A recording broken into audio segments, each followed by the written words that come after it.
والصلاة والسلام على سيدنا محمد وعلى آله وصحبه أجمعين. I think we continue with the program of today.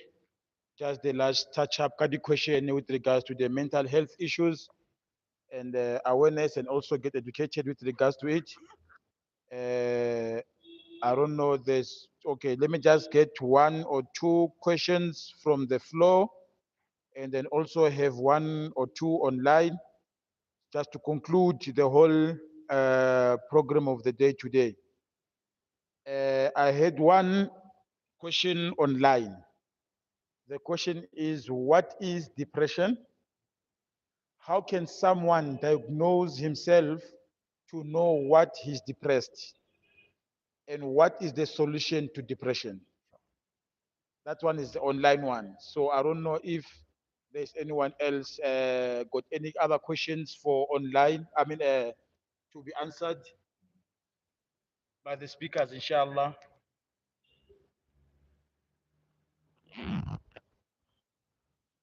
There's a question on the floor. Is the A question on the floor. is the 4 minutes? No, no, there's a question on the There's floor. one for, okay, wonderful, wonderful. I think we'll get, let me see this one for you. Come on now. Hello. I don't know. Question on the floor. Yes. Second question on the floor, yes. Alaikum salam. What is anxiety and how can you use it? And what's the difference between anxiety and All right, to answer the first question, what is depression? What is depression? How do I know how can I diagnose myself? And what is the solution to depression? Depression is an adverse reaction to things that happen to you, bad things that happen to you, which cause your, like I told you about the mind's main function is to have you survive every day and function. So you're surviving and you're still functioning. When bad things happen to you, the mind will close certain avenues, certain actions and reactions, certain functions of the body to keep you alive and to keep you functional, right? When that happens,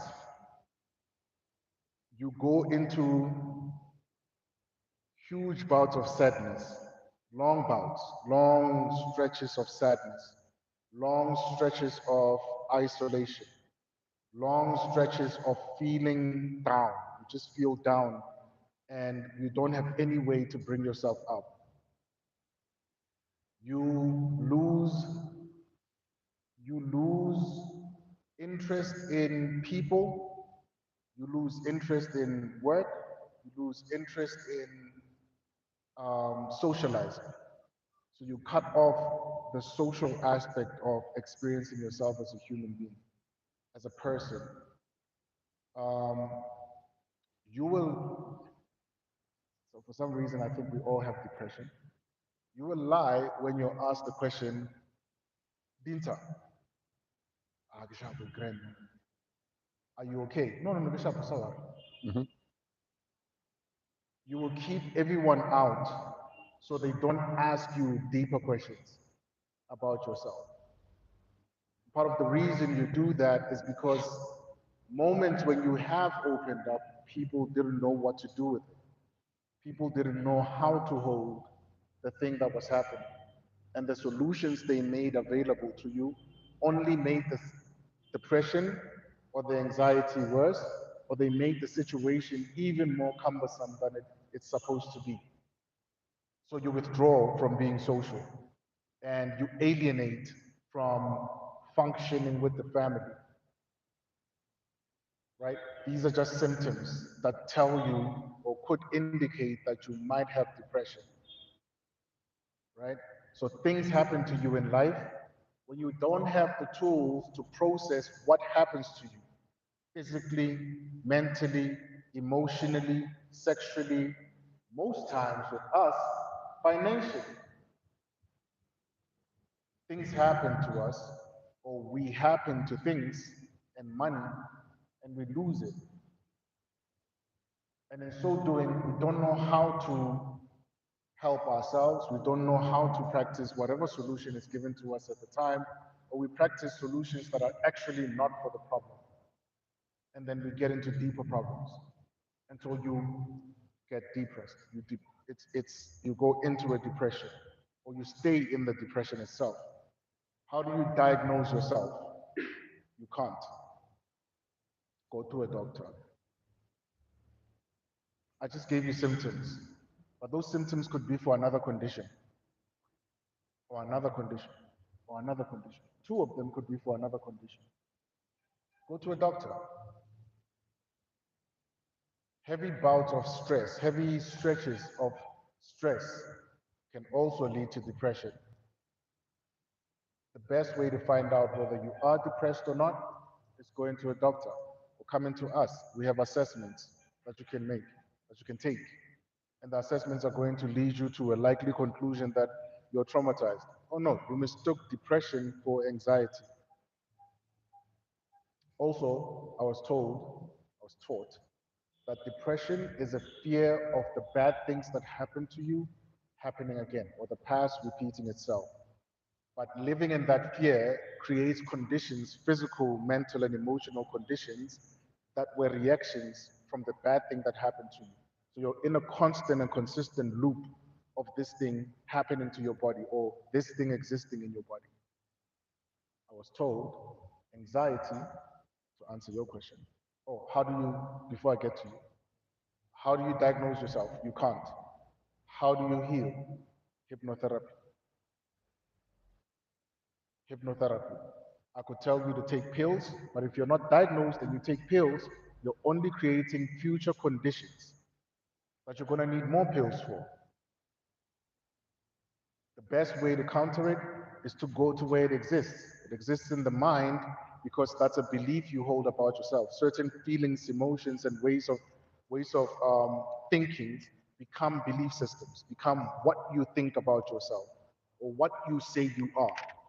In negative depressed, you identify with those things. Ejo naga sort of anxiety and ejo naga nalo trauma. You know, you identify with these things even when it's not diagnosed. But because it's become an identity or an identifier of a condition that you have, you start to feel that emotionally. So it affects you mentally, it affects you physically, it affects you emotionally. So you go to the root. That's how you think about yourself. That's how you feel about yourself. And that's what these symptoms are what's showing. So you go to the mind, attend to the mind. That's that's one step. 3 sessions with hypnotherapy, you will not feel depressed or you will not have those symptoms anymore. Okay? 3 sessions, max 3 sessions, maximum. There's people who've been to therapy for 30 years with this one condition that have come to Fola and in less than 3 sessions, the depression is gone. Similar to anxiety. Anxiety is the fear of a terrible future. You live in a cloud of doom and gloom. There's a bad thing that's going to happen if I do this, or if this person says this, then I'm going to feel like this, and it creates angst or nervousness, right? So your nervous system, if your nervous system is constantly here, you're going to see your hands shake, sweaty palms, you're going to get migraines, you're going to feel empty and uneasy. You know, being around people, you have social anxiety. Being around people like triggers you into that angst and like feeling uneasy around things. You don't trust yourself. You have low self-esteem. You have no confidence. You're shy. Though shyness is a virtue in Islam, if it's bad for you, it's not a virtue anymore. It's a malady, right? So your nervous system is constantly agitated and you get frustrated easily, you get angry easily, you just don't want to interact with people. It's a fear of a bad thing that might happen or will happen or can happen if one, two, three, four happens. So depression, fear of a bad past repeating itself, and then thinking that when something bad is happening, you're in that past or that past is repeating itself. So you're in a perpetual loop. Anxiety, fear of a bad occurrence or bad event or a bad thing happening in the future.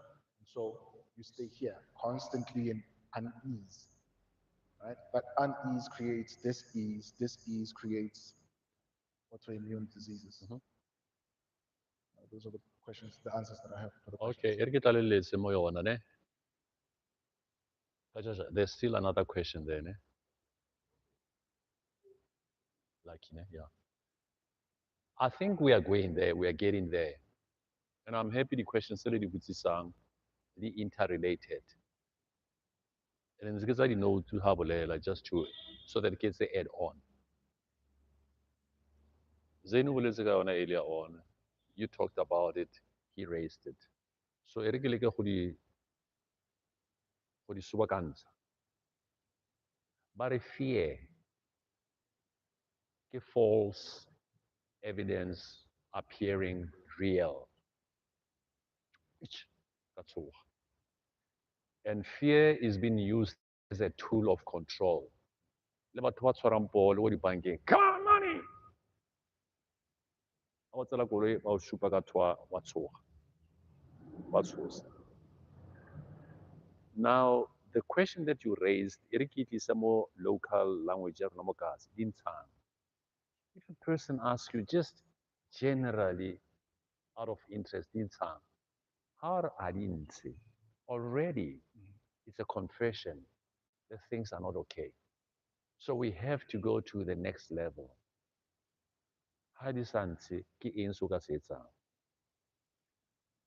I want to bring about just an addition to what he has said because we mentioned it. Kibeka language ya mo high eling. Kora get stress, anxiety, depression, kora lori ish. Uka mo target ke stress. It's a common thing. Ya stress. O me hansi lo exejo o stress aga ish. Spatch.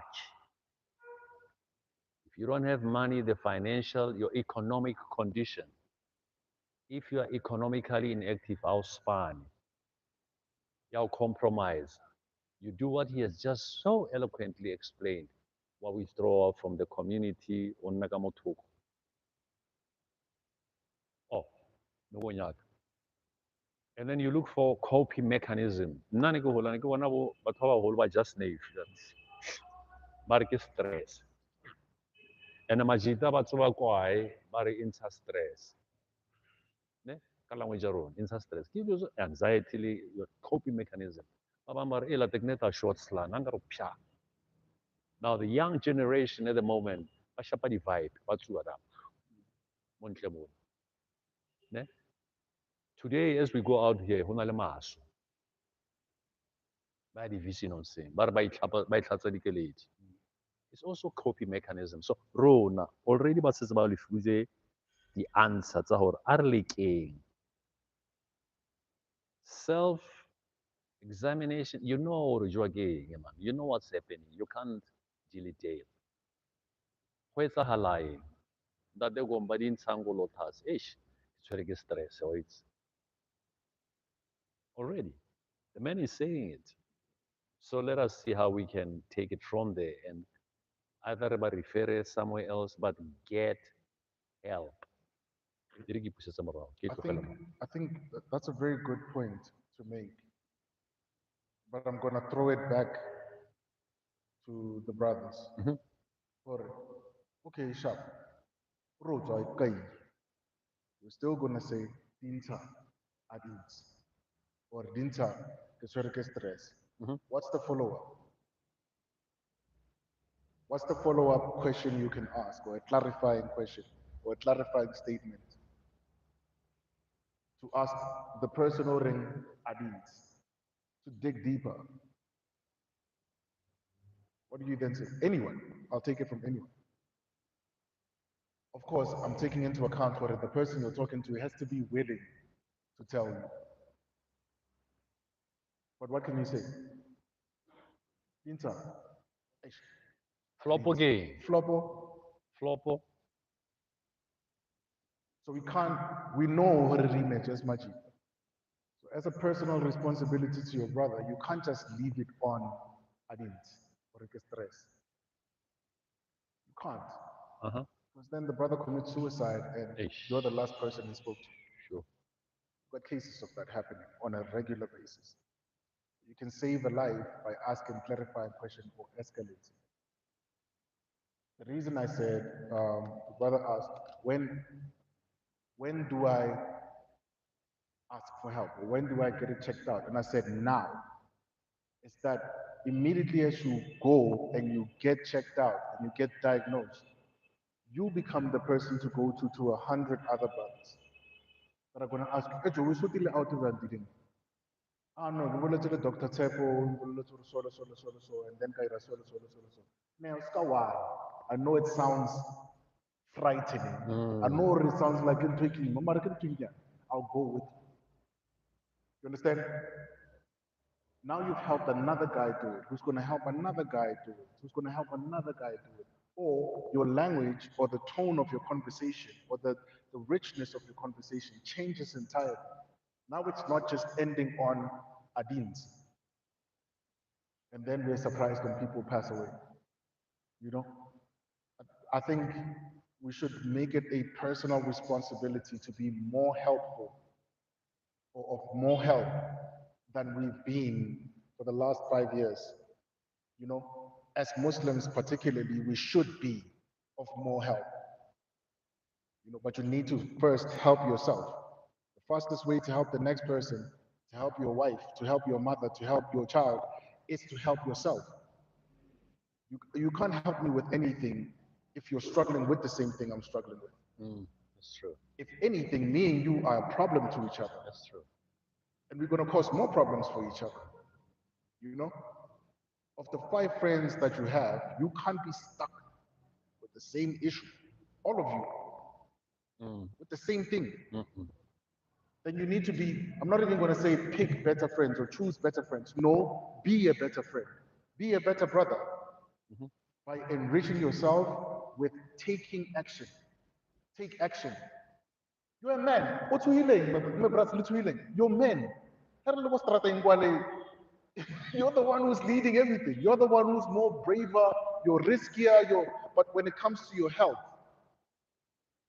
when it comes to your money, making more money, when it comes to family, when it comes to fatherhood, and I'm pointing a finger at myself. You see, I'm doing this. I'm pointing, like you take time with those things. We take time with things that we're supposed to be active on. And we're going to be questioned. Fear Allah, man. Fear Allah. Yes, love Allah, 1000%. Believe in His mercy, 1000%. But neither one of us are guaranteed Jannah. Neither one of us. Neither one of us. So rack up on your good deeds. Accumulate good deeds. Use me. I always say, use me for barakah. Help me. Use me. Collect your barakah with me. You know, even when I don't have problems, find one. and help me with it. You know, be a better friend, be a better brother. To be a better brother, be more action oriented. Even if you fail, or even if you fail, at least you know better than I know. At least you tried more than I did. You know, let's take it a step further. Take it a step further. Sure. What was the question? I get to read or brother like. To ask a question. At the same time, please note it. You know, the program coming around, please keep it that close and that see how they can make each other. We are hoping each other.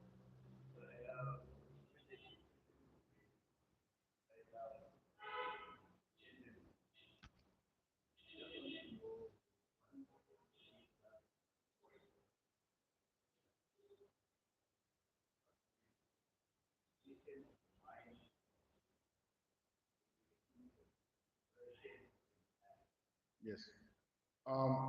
Suicide ideation comes from an accumulation, a long accumulation of bad things happening that you don't have control over. It doesn't just happen overnight. It's a long time that comes to that decision to end it, you know? And majority of people that end it, or people that have survived suicide and have made it out in life, always tell us that I felt like I was now the problem for everyone else. So maybe I should remove myself from the equation to stop being a problem for everyone, you know?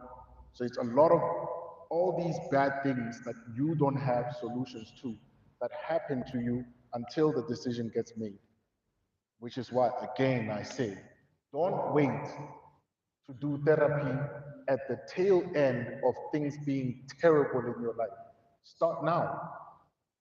Start now. And you can't tell me you don't have enough money for yourself because you have enough money for everything else.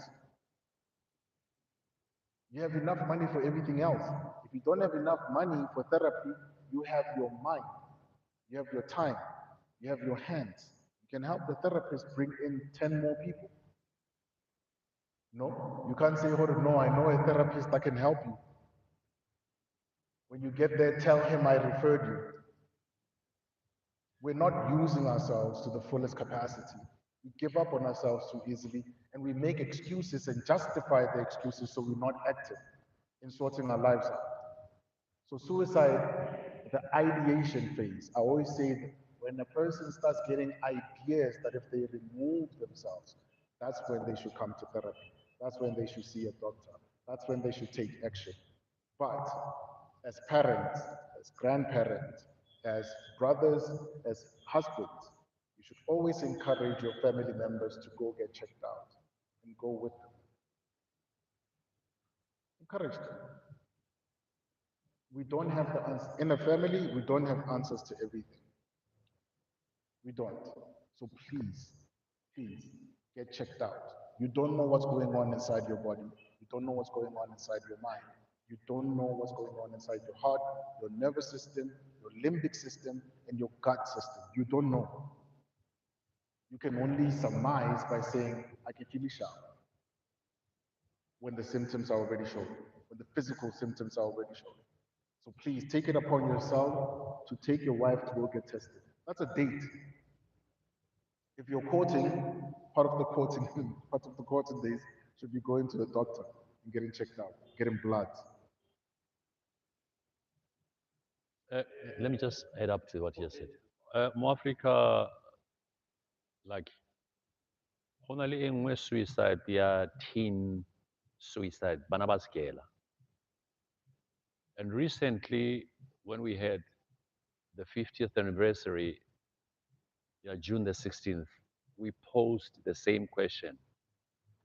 Gore tlhoba boroko ke eng mo lona bana? Ke eng se le se tshwenyang? Se se le tshwenyang? They mentioned a number of things, but I just made a note on it. They talked about teen pregnancy. They talked about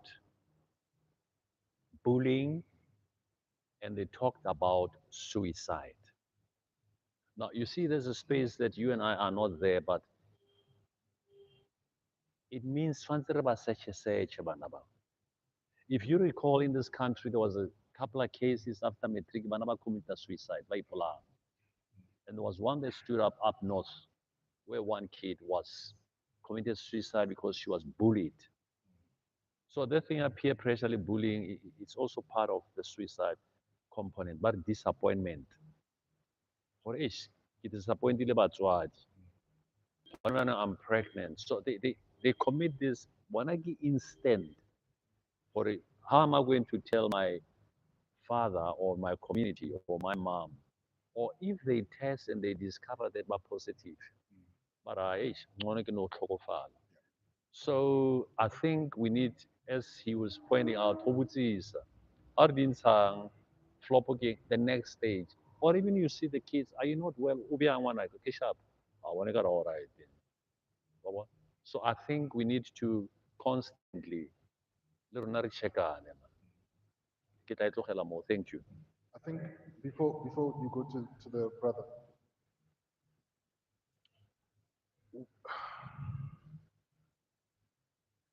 we have an issue with our teenage kids Mhm. feeling unseen by us. They feel unseen by us because when you're focused on the responsibilities of providing for them, taking care of them, nursing them, clothing them, feeding them, keeping a roof over their heads, and keeping them safe, keeping them in school. Da, da, da, da. We have all of these things, and I'm not going to knock any of them.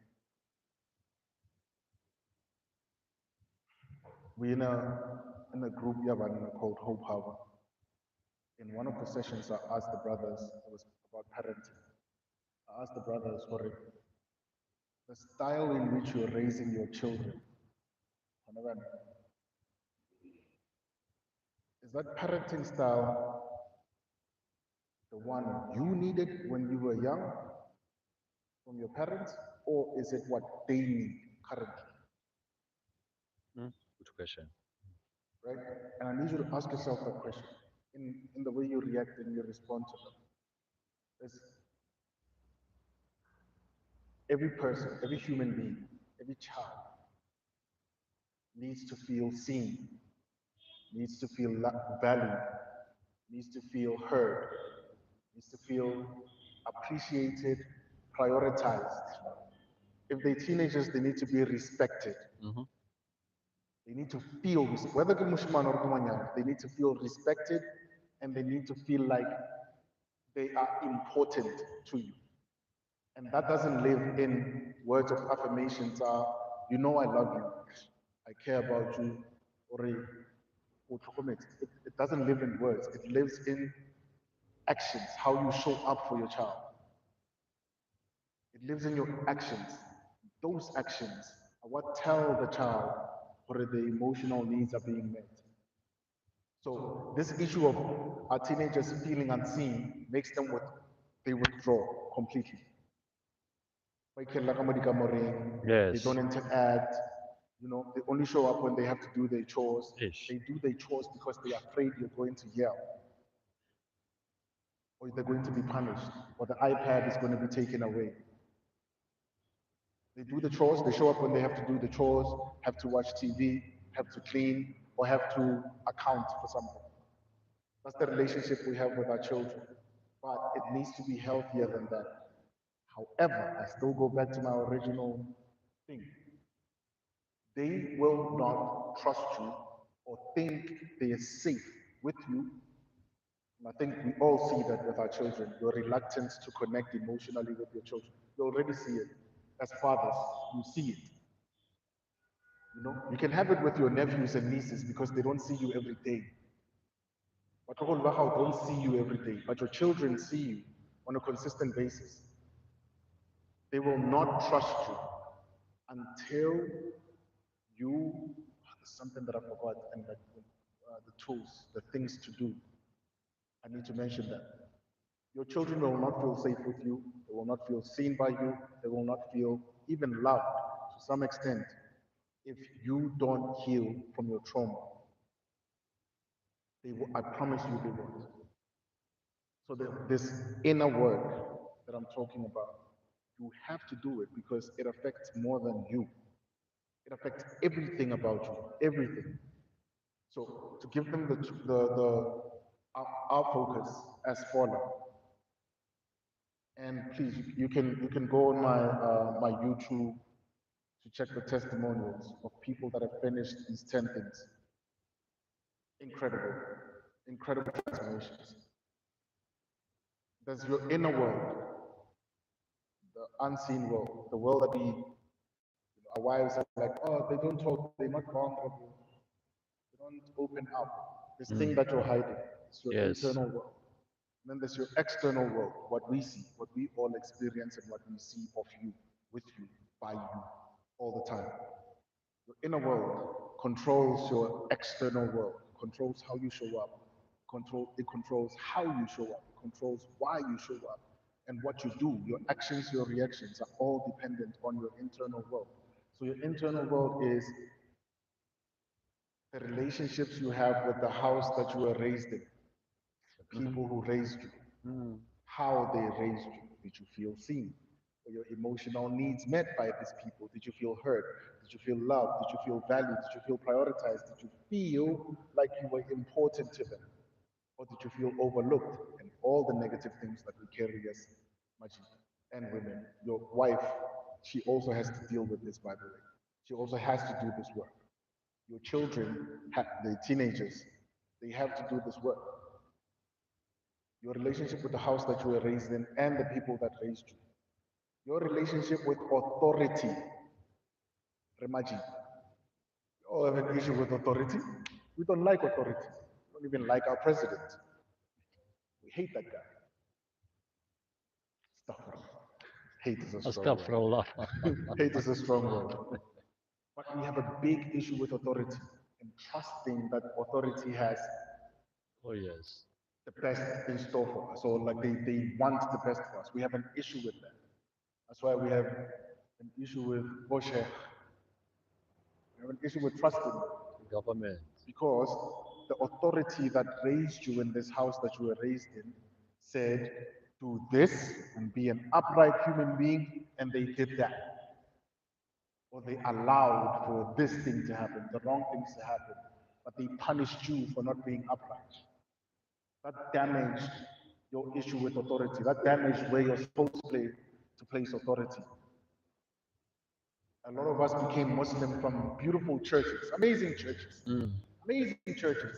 That guy in the pulpit and his flaws and his unaccountability and his irresponsibility pushed us to other things.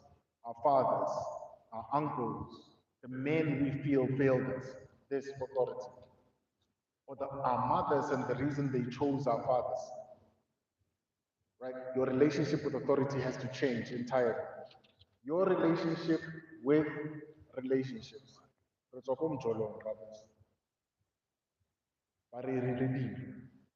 Ish. From marriages. Mm-hmm.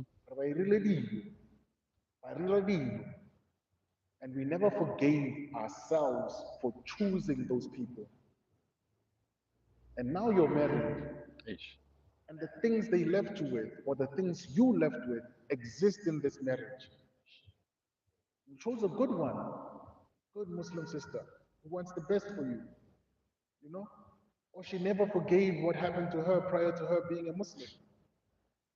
And now you're dealing with things from those relationships.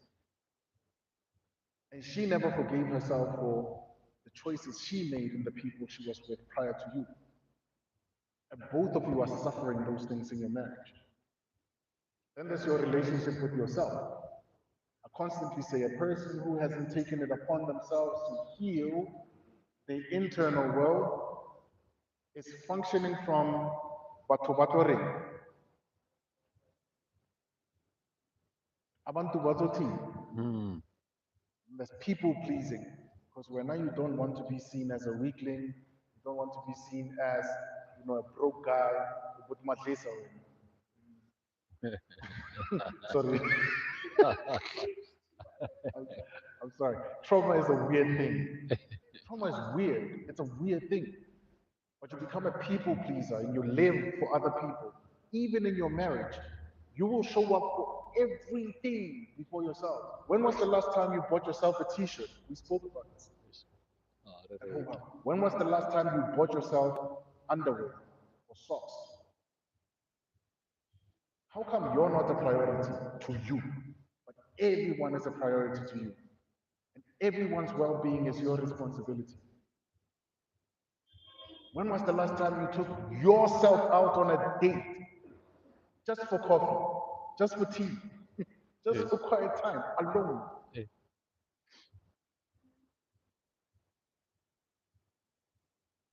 We live because we're afraid of what people are going to say if we don't do what's convenient for them. Your relationship with yourself, the most important relationship, if you have it with yourself, the worst relationship if you don't have it with yourself. Number 5 is your relationship with your purpose, your vision, or your power, what you're supposed to do on this earth, who you're supposed to affect, and how you affect it. But we only glimpse a little bit of it, just here and there. This is your internal world. The emerald tablets say, as above, so below, as within, so without. Allah says He will never change the condition of a people unless the person changes their own condition.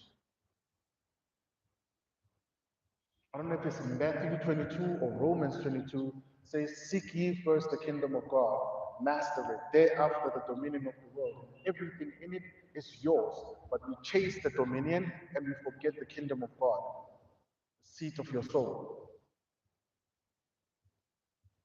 Our internal world is more important for you to focus on as a man, as a brother, as a son, as a husband, than anything else you ever focus on when it comes to your well-being, because it affects your well-being. And the well-being of everyone and everything else around you is going to affect how you work and what you consider to be success. We were speaking about contentment, this issue of contentment. It'll affect how content you are at doing difficult. How many of you are content with doing difficult, with doing what's challenging, what's hard? As a first resort, not as a last resort when the easy things have now created more problems for you. You don't because this world is against you doing difficult. Because you're fearful that worse is going to happen if I choose what's difficult for me, even if it's good. So is work working for you, and are you building a life of success? If it's not, then you need to look at this. When you do work, do you have the imposter syndrome? Do you feel like you're worthy of being in the rooms that Allah has placed you in? Which you should, because Allah placed you in those rooms. And you should feel worthy already. You should trust in your skills and abilities. But even if you were placed in that room, you should trust the power that placed you in that room. Because whoever placed you in that room will get you into more rooms. So why aren't you confident? Why do you not show high self-esteem? Why do you not trust what you were sent there to do? If you don't, then you need to look at this. If you procrastinate, if you have to wait for things to line up and for you to be ready to do the work, the difficult work, you have to look at this. If the way you think about yourself is poor, when brothers around you are talking about, yeah, you know, I'm going to make 5K, 500K this month, and you start feeling small. I'm going to make $1 million in 6 months' time. You start feeling small. Why? Why do you talk about yourself like that? Yes, those are problems, but they have solutions, like I said before. Why do you talk about yourself like that? We lose many opportunities, many that Allah has placed right in front of you. You will lose them because of how you think about yourself and what you say about yourself. Because if I hear you talk about that and I've got $1 million opportunity for you, because someone told you that you can, you're the guy who can. And the first things you say about yourself is issue.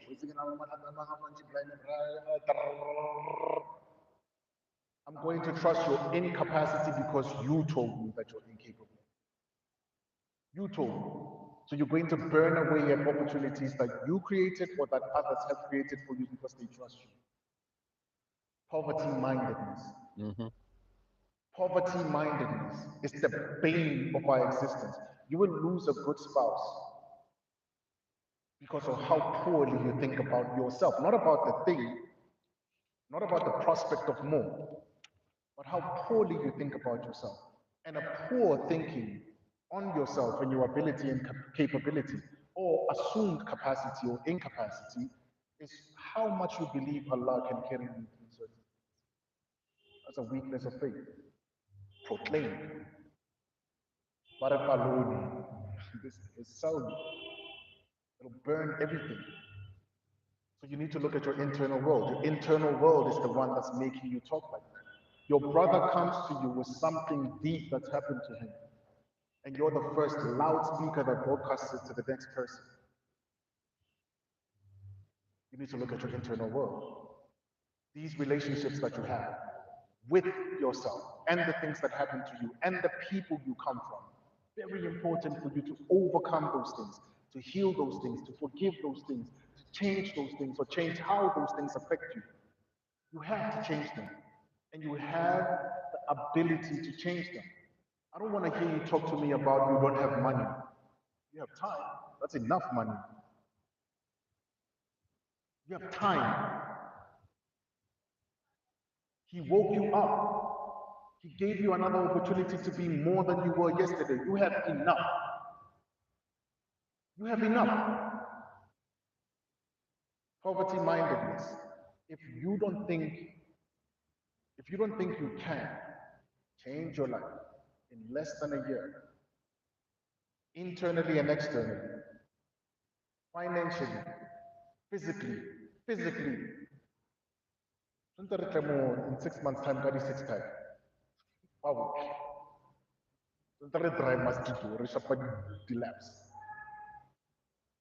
If you don't believe you can change, that's poor thinking, that's poverty mindedness. So you need to go on a diet of all the negatives that raised you and the negatives that exist around you. How many nations have we seen Islam change? Because the condition of the Muslims was different. The condition of their thinking was different.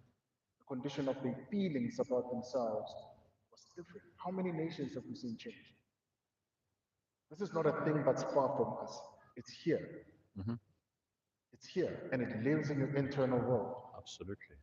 Paula specializes in helping you change your internal world so you can attend to your external world.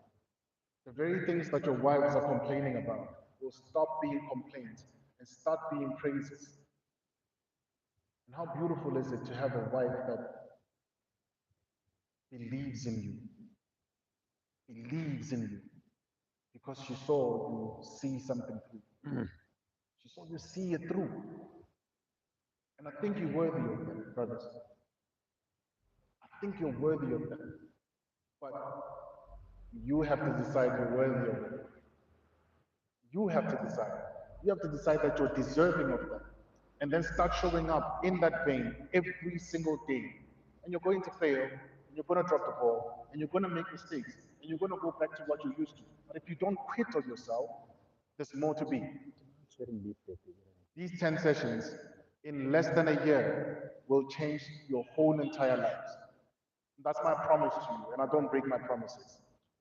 I don't break my promises. And I've got a proven track record of changing people's lives by Allah's word. By Allah. Please believe that you're worthy of it, because you are.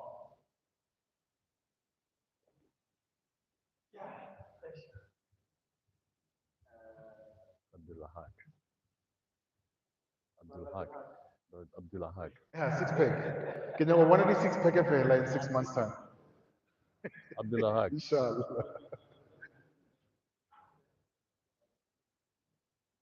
I think because of time, it is here at 6 go ahead. I'm sure that something they know the mind also. Ah. Let me speak about my therapist mind. You know, having your mind is talking so good, your stomach is talking so good. Yes. You say, hey, No, enough is enough. Enough is enough. And at the same time also you're like, we want more of this. We want more of this. So with your permission, inshallah, I think we can just cut off. Just gonna use that method. Yeah, I think with that said, you can just cut off and then what you call this here, go and prepare ourselves for lunch. But before we go for lunch, you know, even a car, for the car to move, there's an engine, you know, making the car to move, and there's oil. So there's a part where I'm sure even Brother Hakim and the elder they will say, you know, but if behind any successful man, there is a woman behind. And this program also, for it to be a success today, Yes, indeed. there was women involved. And I would like also to give opportunity also to one of the females who ensured that this thing, this program, this day to be a success.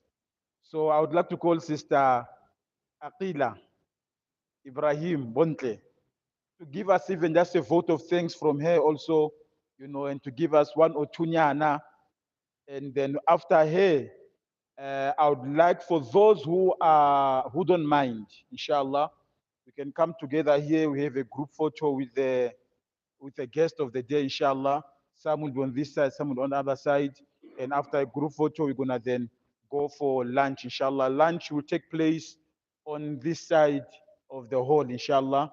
That's where lunch will take place. So in this moment, Sister Aqila, please honor us also. Assalamu alaikum wa rahmatullahi wa barakatuh. I hope everyone can hear me. Okay. So this initiative started with an idea. I was in school. I'm doing my last year of my Bachelor of Social Sciences. We were discussing the different communities that lack mental health support, and the Muslim community lacks mental health support. But then I looked deeper into the Muslim community and I thought our black Muslim community. Then I saw that religion was acting as a barrier because whether you're Muslim or non-Muslim, mental health has no barrier. You know, it doesn't choose who it impacts. So when this idea came about, it was just a concept of our men need somebody to stand up and to speak for them. Mental health is something that needs to be discussed, and this idea turned into a fruitful event that I see here. And I would like to thank our speakers who took the time to come and join us today. We also had an additional speaker, but he couldn't come due to unforeseen circumstances. But basically, this is not just an event, this is a conversation. And today's program is the start of the conversation. What we want is to create more available spaces for men to come and speak, and we want to approach all these mental health stigmas and the barriers stopping us from speaking, from expressing ourselves. We are going through something, and sometimes we just need someone to talk to. And if it means coming together as brothers like this and sitting together and talking and helping each other through things, inshallah, that's what we want to continue um, continue doing. So this is the first, and hopefully it's not the last. We will continue having this conversation. We will continue having these programs, not just for the men, but for the women as well. Not just for Muslim men, but for the entire community. We want this to be an initiative that will go on for years and be open for everyone. Mental health does not choose a favorite. Um, you cannot choose how certain situations impact you, but you can choose how you handle those situations. And that's what we hope to do. We don't want to just talk to you, we want to give you solutions on how to approach those situations and how to take care of yourself, take care of your family. I always think that um, we speak a lot about women's rights and children's rights and how to take care of them, the mental health of women and children, which is a very important thing. But at the same time, I like to believe that if you can nurture and take care of the mental health of a man, you can preserve the life and nurture the life of a woman and a child, because the man is the pillar of the house. So if you take care of the pillars before it starts crumbling, then the house, there will be support. You know, there is a form of support for, you know, the people within exactly. So I believe that this is something that is very important and that should continue. And inshallah, with the continuous attendance and support, we will continue having such programs and we will create more opportunities to have conversations. Brother Hakim hosts a lot of men's mental health activities and programs and men's conferences, and he hosts hikes and stuff. So inshallah, um, if this is your first introduction to him, you will see him more often on social media, and then you can actually also attend one of his programs. He has a lot of things that he you know he tackles. I am not a man, so I cannot speak on men's issues. I cannot speak on what men go through, but he knows, he's been through it. And with people like Brother Bilal, whose stories of resilience can give you a deeper input on how physical health can also impact your mental health, I think following such brothers will help you better take care of yourself and know that you are not alone in this race and that there are many other men who are here to support you and who've gone through the same thing. Jazakallah. Jazakallah khairan. Jazakallah khairan, Sister Wontle. And also, just adding to that, I would like to thank her family also. And the mom, the whole family, and the parents. I don't know, I'm repeating myself. The family, the mom, the parents, the same thing. Yeah. So for supporting her and backing up, and also the Amir, the leader of the community, for backing her up and supporting her, and also giving her this platform to express herself, and also as a psychologist, inshallah. One other thing I was looking online, it was a request and a cry from the females to say, no, we do need Brother Hakim again and Uncle Bilal and the others to come and have a program where females also they need to be present. They also want to husa like how we husad, you see. So inshallah, we'll sit down and look into it, inshallah, and look at how we can availability of dates, and then inshallah we'll communicate on that. Jazakallah khairan. And also one thing, we are aware, especially for those who are watching online and those who are going to be watching it again after online, the quality of the camera now became weak. I don't know what happened. So we do apologize for that, to say the quality went weak from high to weak. So we do apologize, inshallah. May Allah subhanahu wa ta'ala reward that, inshallah. Subhanallah bihamdihi, subhanakallahumma wa bihamdika. Ashhadu an la ilaha illa anta, nastaghfiruka wa natubu ilayk.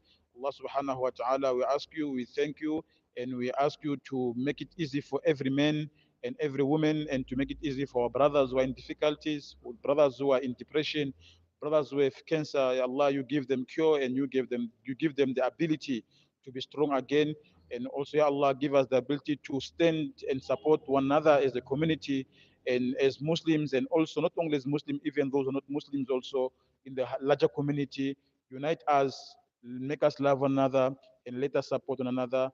سبحان ربك رب العزة والسلام على المرسلين الحمد لله رب العالمين. السلام عليكم ورحمة الله وبركاته. Alaikum salam wa rahmatullah.